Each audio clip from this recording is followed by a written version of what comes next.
chevaux devra s'occuper de moi jusqu'à mes derniers jours, et à celui-là je donnerai mon moulin. Le plus jeune des apprentis s'appelait Hans. Les autres le prenaient pour un idiot et ne voulaient pas lui laisser le moulin. Quand tous les trois se retrouvèrent seuls, les plus vieux dirent à Hans: « Ne t'emballe pas, jamais tu ne trouveras de cheval. » Mais Hans voulut tout de même partir avec eux.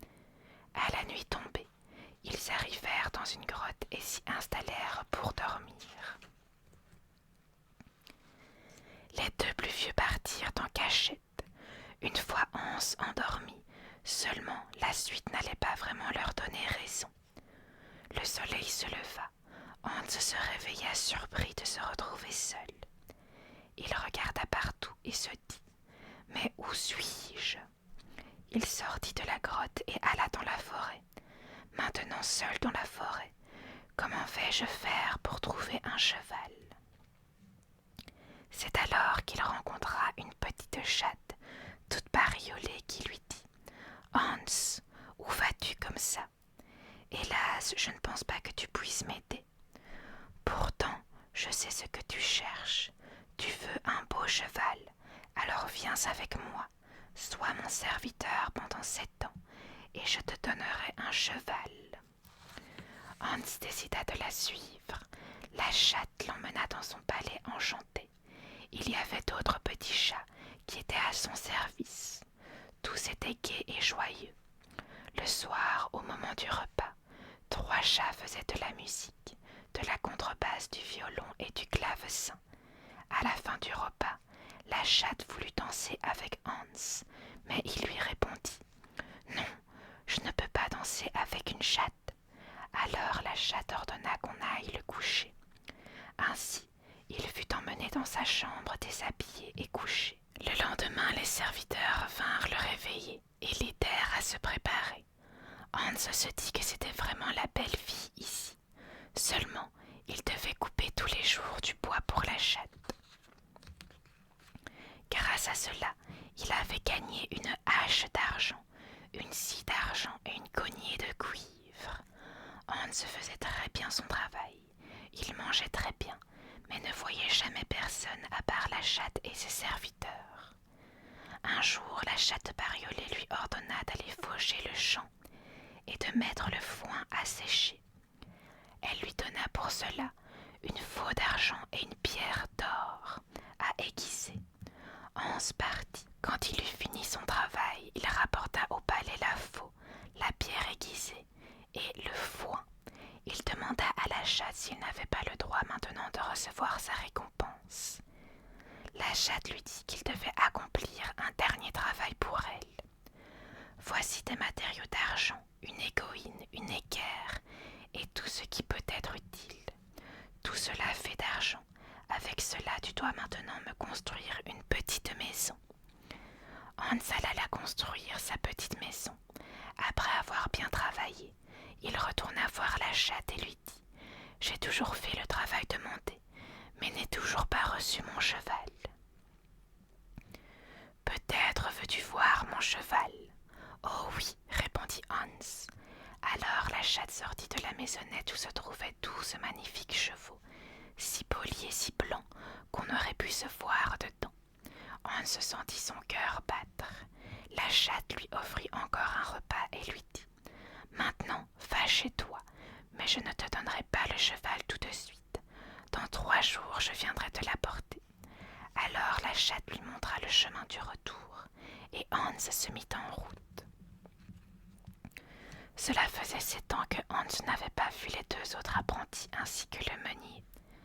Chacun d'eux avait rapporté un cheval, l'un était aveugle et l'autre paralysé. Quand ils demandèrent à Hans où était son cheval, le jeune garçon répondit: « Dans 3 jours, vous le verrez. » Les 2 apprentis se moquèrent de lui.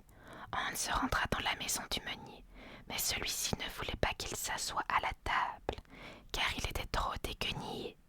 Il lui donna cependant un peu à manger et l'envoya dehors. Au moment de se coucher, les 2 apprentis ne voulurent pas de lui. Alors Hans se trouva un coin sur la paille. 3 jours plus tard, 6 chevaux arriva. Un domestique avait le 7e avec lui. En sortit une jolie princesse qui n'était autre que la petite chatte bariolée. Elle entra chez le meunier et demanda à voir Hans.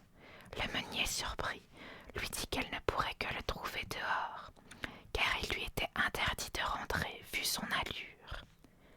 Elle demanda qu'on aille le chercher tout de suite. Hans se présenta devant elle en guenille.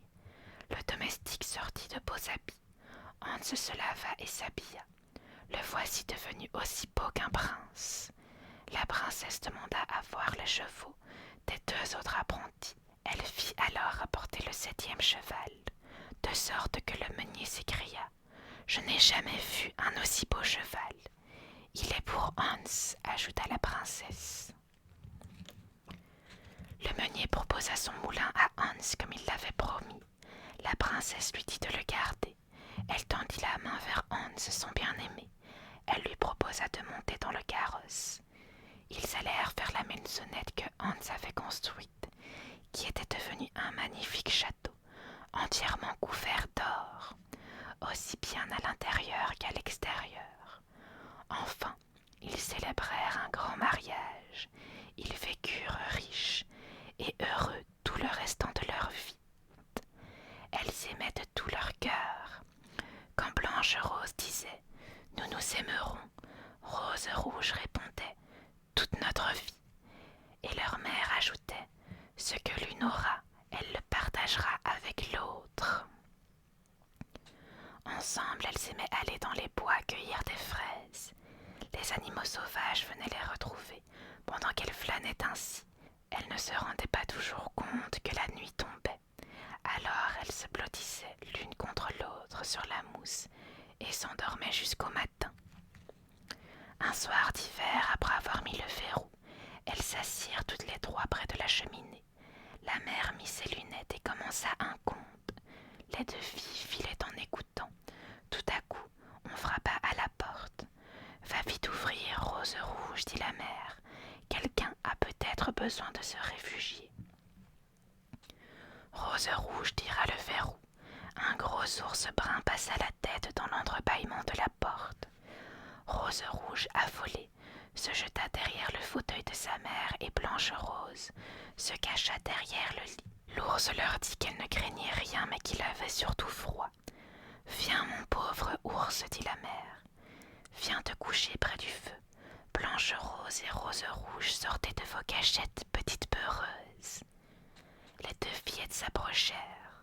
« Pourriez-vous me retirer la neige de mon pelage ?» Avec une brosse, elles aidèrent l'ours à se débarrasser de cette neige. Il se coucha devant la cheminée satisfait. N'ayant plus peur, elles se mirent à jouer avec lui, le tripotant et le chatouillant. Quand elles y allaient un peu fort, l'ours grognait. « Attention, allez-y doucement avec votre fiancé. » Les 2 enfants allèrent enfin se coucher, et la mère invita l'ours à rester dormir près du feu. À l'aube, il retourna dans les bois. Les jours suivants, l'ours revint de temps en temps chez elle. Désormais, la porte n'était plus fermée avant qu'il n'arrive pour s'installer devant la cheminée. Le printemps arriva et l'ours dit adieu à ses amis pour aller vivre dans la forêt pendant l'été. L'ours leur expliqua que s'il n'y allait pas, les méchants nains viendraient prendre son trésor. L'hiver, la terre étant gelée, les nains ne pouvaient sortir. Par contre, au printemps, le soleil réchauffait le sol, et les nains viendraient le piller, et ce qu'il déborderait, on ne le retrouverait jamais. Blanche-Rose et Rose-Rouge étaient bien tristes. Une fois sortis de la maison, l'ours accrocha au loquet un morceau de sa fourrure. Blanche-Rose crut voir briller sous la peau l'éclat de l'or, mais l'ours était déjà reparti. Quelques années passèrent, les fillettes allaient dans la forêt ramasser du bois. Elles rencontrèrent un nain tout grimaçant, parce qu'il avait sa longue barbe coincée dans une fente. Il sautillait dans tous les sens sans pouvoir s'en sortir.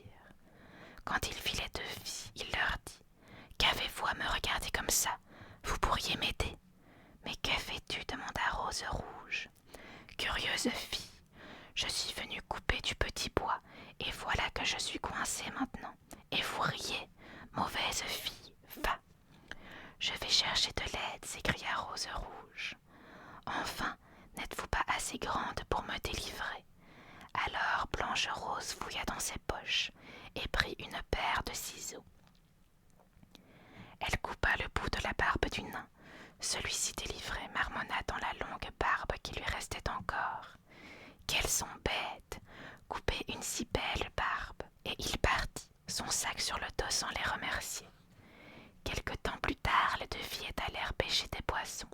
Elles s'aperçurent alors une sorte de grosse sauterelle. Mais en se rapprochant, elles reconnurent le nain.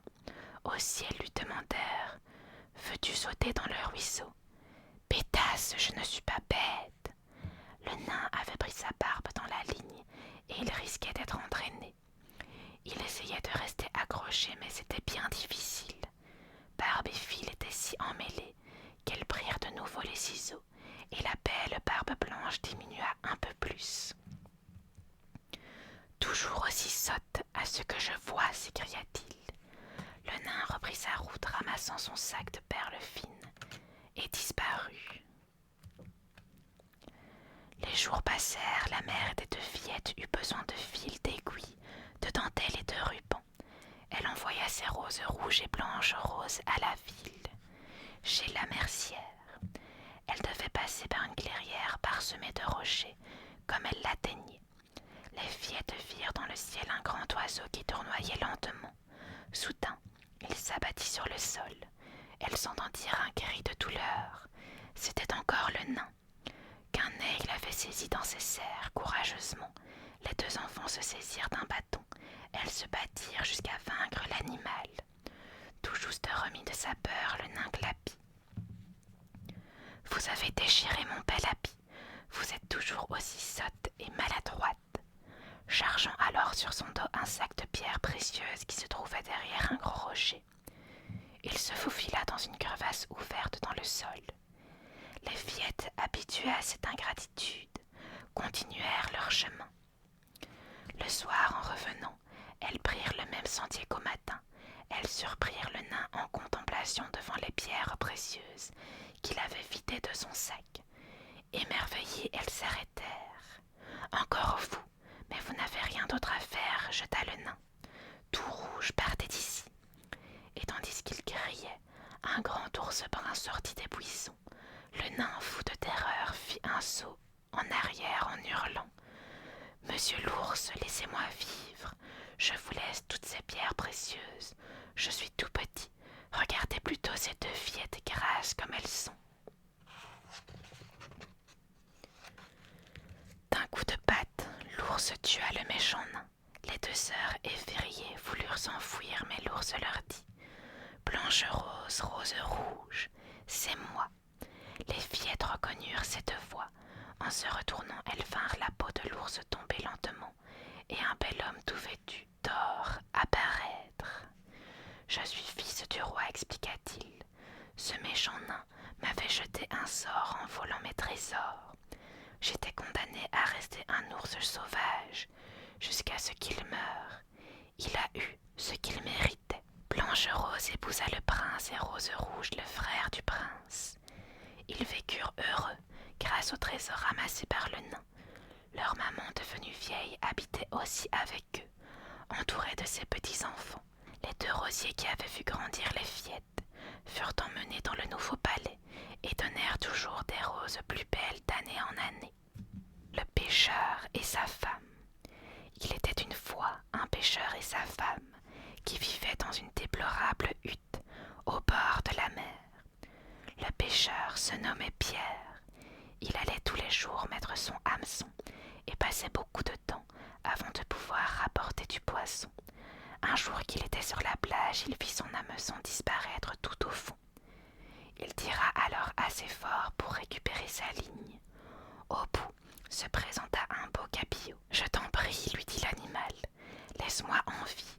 Je ne suis pas un vrai poisson, mais un prince. » Le pêcheur, entendant ces paroles, lui dit « Mais enfin, un poisson qui parle, je n'ai nulle envie de te pêcher. » Il remit en liberté le poisson qui fila, laissant une traînée de sang derrière lui. En rentrant Arrivant chez lui, le pêcheur raconta cette aventure à sa femme. Son épouse lui fit remarquer qu'il aurait pu lui demander quelque chose en échange. « Qu'aurais-je demandé ?» fit le pêcheur. « Tu ne crois pas que c'est assez dur de vivre dans un tel taudis? Une belle chaumière aurait été la bienvenue. » Le pêcheur se rendit de nouveau au bord de la mer et appela le jeune prince Capillot. « Poisson, ma femme Isabelle souhaite qu'en échange de la liberté que je t'ai rendue, tu accomplisses un souhait. » « Quel est-il ? Elle en a assez de vivre dans la saleté de notre hutte et aurait aimé avoir une belle chaumière. » Le Capillot dit au pêcheur de retourner chez lui et que son vœu était déjà réalisé. En effet, quand Pierre rentra chez lui, sa femme était devant une belle maison propre et joliment mise. Derrière cette maison se trouvaient des poules et des canards, un joli jardin rempli de légumes et de fleurs. Qu'ils étaient heureux de cette nouvelle existence. Pendant 15 jours, la femme fut comblée. Pourtant, elle alla un jour trouver son mari et lui dit « Pierre, cette chaumière est devenue trop petite, et ce jardin aussi. Je ne serai heureuse que dans un véritable château, en pierre de taille. » Le pêcheur n'en revenait pas que sa femme soit déjà lasse de cette jolie demeure au bout de 15 jours. Il lui dit « Tu ne penses tout de même pas que je vais retourner importuner le prince? Il ne serait pas d'accord et m'enverra paître. Mais non, je suis sûre qu'il est prêt à nous faire grand plaisir. Retourne le voir et tu verras. » Le brave Pierre retourna sur la plage. La mer était d'une belle couleur bleu foncé presque violette. Le pêcheur s'écria « Mon cher Capillot, ma femme Isabelle, malgré moi, veut quelque chose. Que lui faut-il? Je suis un peu confus de te demander cela, mais elle souhaite un palais tout en pierre de taille. Retourne chez toi et tu verras son vœu accompli. » Pierre rentra chez lui et vit maintenant sa femme devant la cour d'un magnifique palais. Elle était fort heureuse et dit « Regarde un peu ce que le Capillot a fait. » L'entrée était faite de marbre, des domestiques les attendaient. Les appartements étaient remplis de meubles dorés. Derrière le château se trouvait un très grand jardin dans lequel poussaient des fleurs des plus rares. Ensuite s'étalait un immense parc où cerfs, thym et de nombreuses autres espèces profitèrent d'une entière liberté. D'immenses écuries accueillaient les plus beaux chevaux et une belle étable, une quantité importante de bovins. Pierre espéra que tout cela contenterait sa femme. Elle le rassura et tous deux prirent un superbe repas avant d'aller se coucher.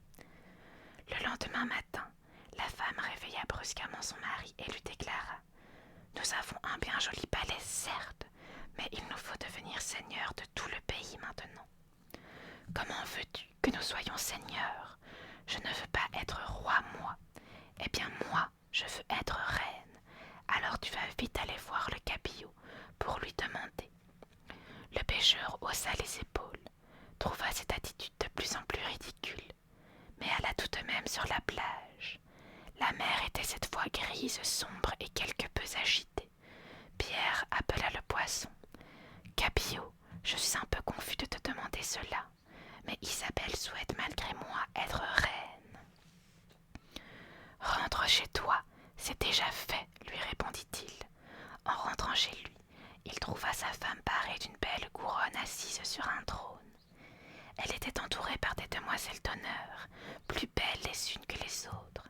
Le pêcheur s'approcha de sa femme. Il espérait bien que son vœu serait comblé. Sa femme acquiesça, mais dit d'un coup « Oui, certes, mais je viens de songer que cela serait beaucoup mieux si je devenais impératrice, ou plutôt empereur. » « Mais tu as perdu la tête, lui répondit son mari. Non, je ne souhaite pas aller demander une chose pareille à ce bon prince. Comment oses-tu t'opposer à la reine? Tu dois m'obéir. » Aussi Pierre alla de nouveau trouver le poisson et lui fit le demande surprenante de sa femme. Le Capillot lui dit que la chose était faite et qu'il pouvait rentrer chez lui. Ainsi il trouva sa femme entourée d'une cour composée de princes et apparemment tout à fait à son aise. Après un somptueux repas et une belle nuit, Isabelle se dit qu'il devait y avoir quelque chose d'encore plus désirable que d'être empereur. Le lendemain matin, elle décida qu'il fallait qu'elle soit aussi puissante que Dieu. Elle réveilla son mari et lui ordonna d'aller auprès du cabillaud, afin qu'elle puisse avoir toute puissance sur l'univers. Pierre avait très peur que le poisson ne se fâche à la fin. La mer était très démontée par des vagues hautes qui faisaient un bruit de tonnerre. Pierre interpella une dernière fois le prince. « Cabillaud, je suis un peu confus de te demander cela, mais Isabelle veut malgré moi être aussi puissante que le bon Dieu. » Et alors le cabillaud lui répondit. « Rentre chez toi, tu la trouveras comme au début, dans votre misérable cabane. » Isabelle était maintenant sur un vieil escabeau devant son ancienne hutte, tandis que Pierre retournait à ses filets. Voilà les amis pour cette